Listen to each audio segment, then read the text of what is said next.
Yo, what's up guys, welcome back to the channel. In today's video I'm going to show you how to create a full personal finance plan using Lendingclub. It's going to be a quick step-by-step guide, so let's get into it. Step 1, you're going to start with income. So go ahead and open the app, that's the Lendingclub mobile app, and then go to account settings.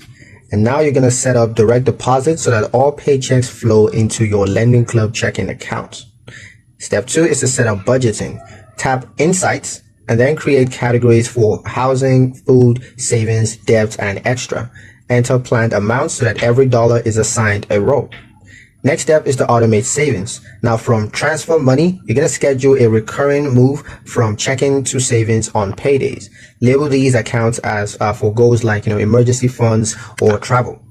Next step is to manage debts. Now use bill pay to add credit cards, loans, or utilities. You can also set automatic payments for due dates, to avoid late fees.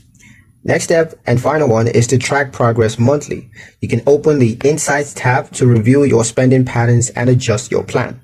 With income, budgeting, savings, and debt payments all automated in Lendingclub, you've built a full personal finance system in one place. But that's pretty much it for the video, guys. Hope you liked it. Hope you found the information here useful enough. If you did, like, share, and subscribe for more helpful tutorials. Thank you guys for watching, and I'll see you in the next one.